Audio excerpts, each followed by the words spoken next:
भगत सिंह, जन्म 28 सितंबर 1907, शहादत 23 मार्च 1931, शाम 7:33 पर लाहौर षड्यंत्र केस में फांसी हुई।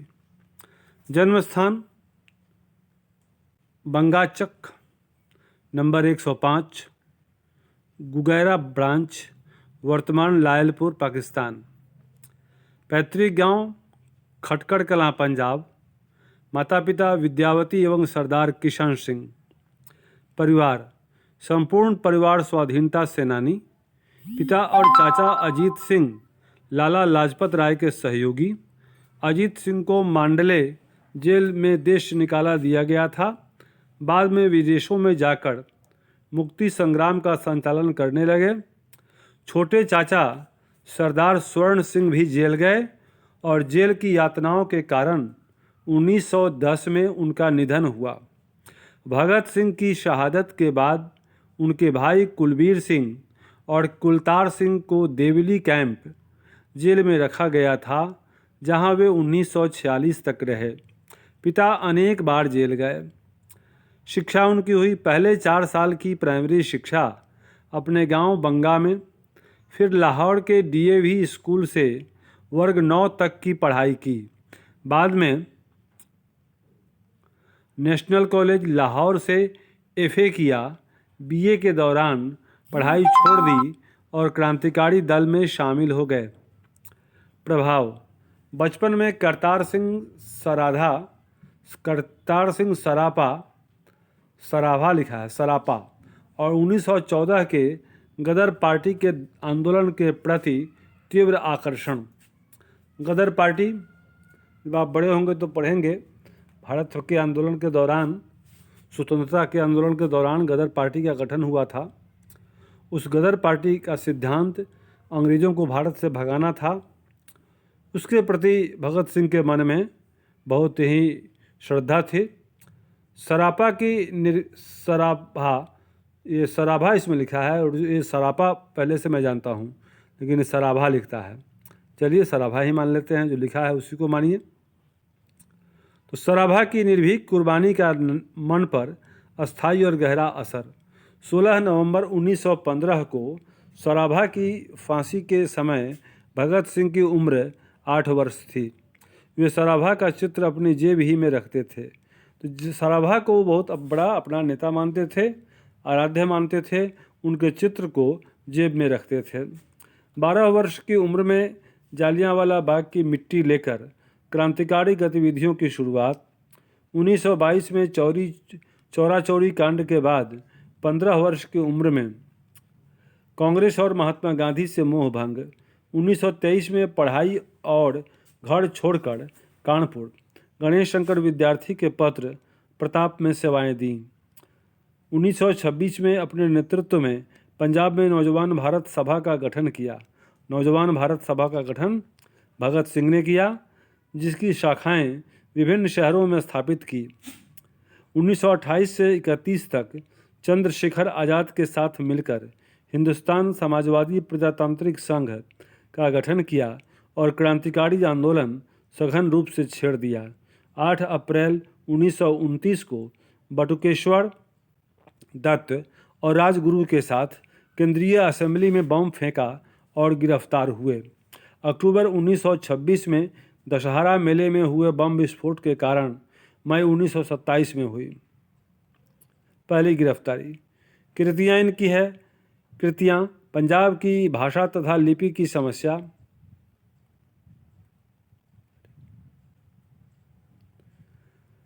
लिपि की समस्या हिंदी में 1924 में। विश्व प्रेम कलकत्ता के मतवाला में 1924 में प्रकाशित हिंदी लेख। युवक मतवाला में 1924 में प्रकाशित हिंदी लेख। मैं नास्तिक क्यों हूँ, ये बहुत प्रसिद्ध रचना है उनकी। मैं नास्तिक क्यों हूँ, ये तो नास्तिक क्यों हूँ, इसमें उन्होंने इसके विषय में दलील दिया है। इसे बोले कि मैं नास्तिक क्यों हूँ। ये पढ़ना चाहिए, आप लोगों को भी पढ़ना चाहिए, अच्छा है। अछूत समस्या, विद्यार्थी और राजनीति, सत्याग्रह और हड़तालें, बम का दर्शन, भारतीय क्रांति का आदर्श आदि अनेक लेख, टिप्पणियाँ एवं पत्र जो अलग अलग प्रकाशकों द्वारा भगत सिंह के दस्तावेज के रूप में प्रकाशित। शचीन्द्रनाथ सान्याल की पुस्तक बंदी जीवन और डॉन ब्रीन की आत्मकथा का अनुवाद भी उन्होंने किया। जेल डायरी भी लिखी और निम्नांकित 4 पुस्तकें भगत सिंह के द्वारा लिखी बताई जाती हैं जो अप्राप्य हैं, प्राप्य नहीं हुई है, लेकिन कहा जाता है कि उन्होंने ये किताबें लिखी थीं। उनमें नाम है समाजवाद का आदर्श। ये समाजवाद का आदर्श क्या होना चाहिए? आत्मकथा, भारत में क्रांतिकारी आंदोलन का इतिहास और मौत के दरवाजे पर, ये किताबें हैं, लेकिन ये प्राप्त नहीं हैं। अमर शहीद भगत सिंह, भगत सिंह को अमर शहीद कहा जाता है। बहुत लोगों ने शहादत दी है अपने देश में आज़ादी के लिए, लेकिन उसमें भगत सिंह को कहा जाता है अमर शहीद। ये शहीद तो सभी हुए, लेकिन भगत सिंह अमर शहीद हैं। ये शहीदों के सरताज माने गए।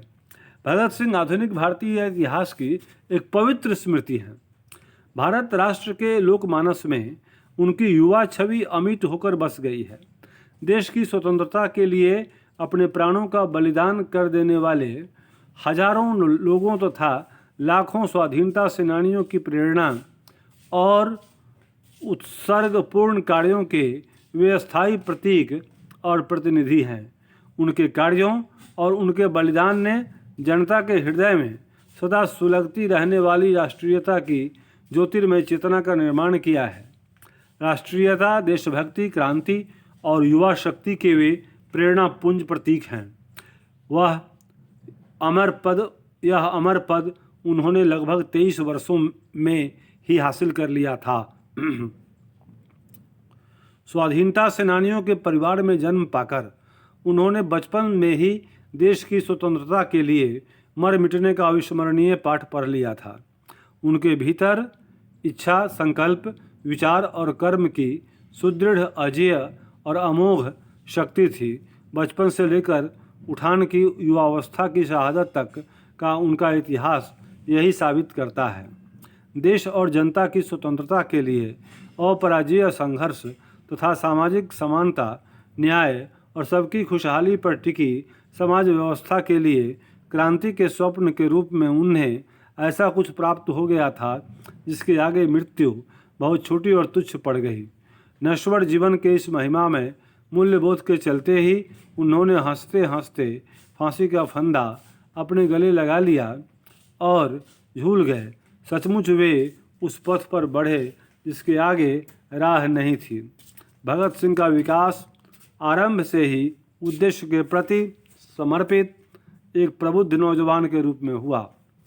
उद्देश्य के प्रति समर्पित एक प्रबुद्ध नौजवान के रूप में ये भगत सिंह के चरित्र से सीखने के लायक है आप लोगों के लिए भी कि उनका क्या हुआ। उनका विकास आरंभ से ही उद्देश्य के प्रति समर्पित एक प्रबुद्ध नौजवान के रूप में हुआ। लाहौर में छात्र जीवन में ही उनका संग साथ अपने ही जैसे लक्ष्यनिष्ठ जागरूक युवकों से हो गया था। इनमें अनेक आगे चलकर उनके साथी क्रांतिकारी बने। एक जागरूक छात्र के रूप में उनकी दृष्टि देश दुनिया की हलचलों और गतिविधियों पर हमेशा बनी रही।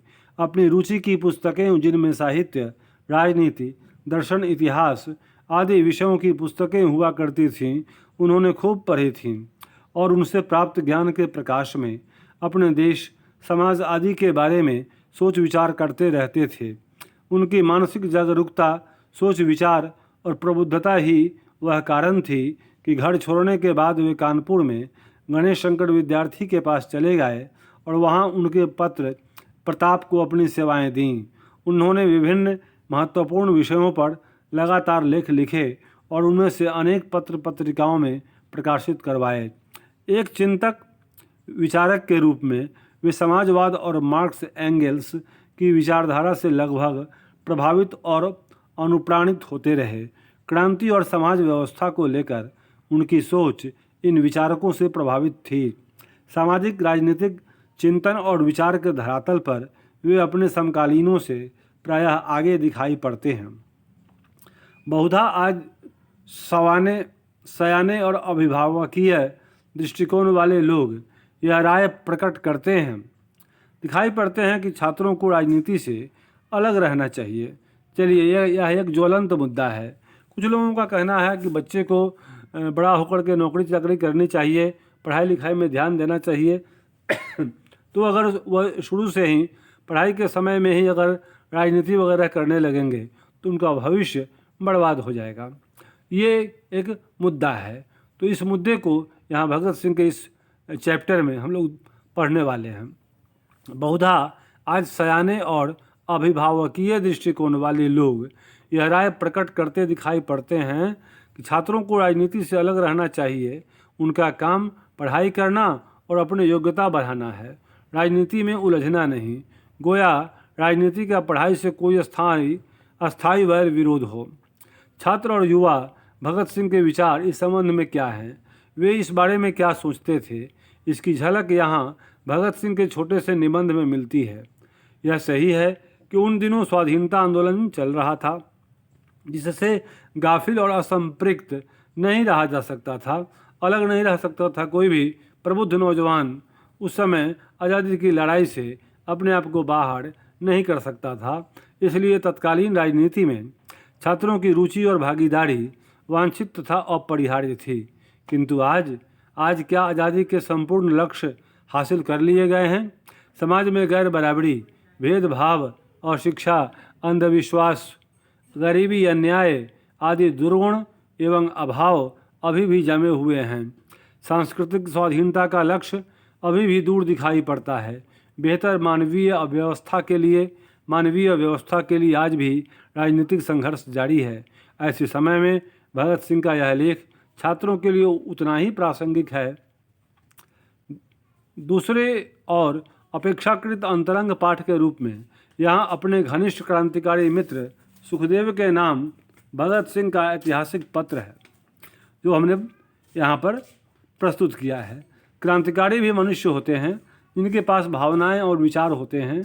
उनके मन होता है जिसमें कई तरह की उधेड़ बुन चलती रहती है। उनके मानसिक जीवन में अनेक उतार चढ़ाव आते हैं। संकल्प विकल्प से भरे अनेक सबल और दुर्बल क्षण आते हैं। इन सबको देखते समझते हुए उन्हें अपने उद्देश्य और लक्ष्य के प्रति निष्ठा और विश्वास को बनाए बचाए रखना होता है। भगत सिंह और चंद्रशेखर आज़ाद के नेतृत्व में क्रांतिकारियों का संगठन काम कर रहा था। अपने साथियों के साथ लगातार अंतरंग संवाद कायम रखकर ही वे सच्चे अर्थों में उनसे अपनी मैत्री निभा सकते थे तथा जरूरी क्षणों में उनकी सहेज संभाल रख सकते थे। इस पत्र से भगत सिंह और सुखदेव के बीच के अंतरंग संवाद की एक शिक्षाप्रद झलक मिलती है। तो इसमें हम लोग दो पार्ट पढ़ेंगे। एक लेख है कि छात्र को राजनीति में भाग लेना चाहिए कि नहीं, और दूसरा है उन्होंने सुखदेव को एक पत्र लिखा है। तो ये दोनों हमें पढ़ना है पाठ के रूप में। अब देखिए, स्वतंत्रता का मतलब भगत सिंह के लिए क्या था, ये उनके सम्मान में वाल्ट व्हिटमैन ने लिखा था, जो भगत सिंह के डायरी से मिला है। तो इन्होंने उसका ट्रांसलेशन किया था, अनुवाद किया था।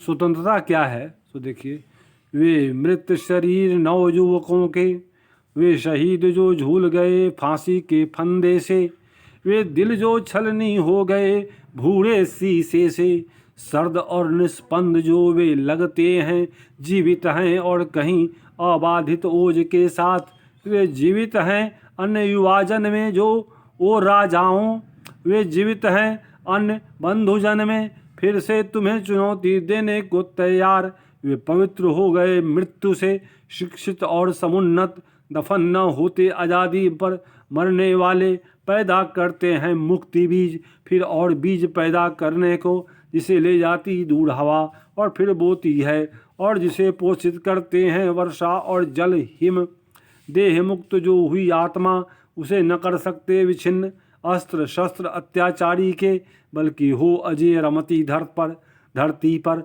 मर करती बतियाती चौकस करती। यह वाल्ट व्हिटमैन की कविता, इसका अनुवाद किया भगत सिंह ने, उनकी डायरी से मिला।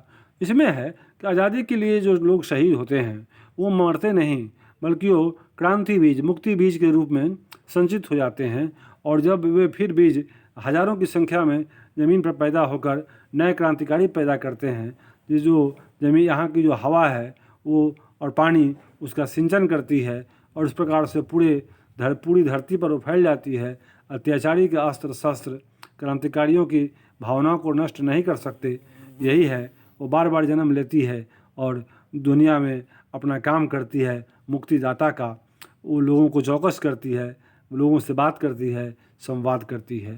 तो ये आज़ादी वही तो है कि हम मर भी गए तो कुछ गम नहीं, सर हिमालय का हमने न झुकने दिया। तो ये भगत सिंह क्रांतिकारी थे। इन बहुत सारे लोग क्रांति का मतलब सिर्फ मारपीट समझते हैं, गोला बारूद समझते हैं, लेकिन नहीं। भगत सिंह का एक लाइन है कि गोला और बारूद क्रांति नहीं ला सकते, क्रांति की धार तो विचारों की शान पर तेज होती है। क्रांति के तलवार की धार विचारों के शान पर तेज होती है। गोला बारूद क्रांति नहीं लाते। गोला बारूद हिंसा से परिवर्तन नहीं होता है। परिवर्तन तब होगा जब विचार के क्षेत्र में परिवर्तन होगा।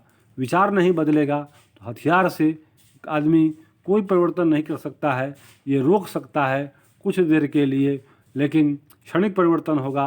अस्थायी परिवर्तन के लिए विचार परिवर्तन जरूरी है।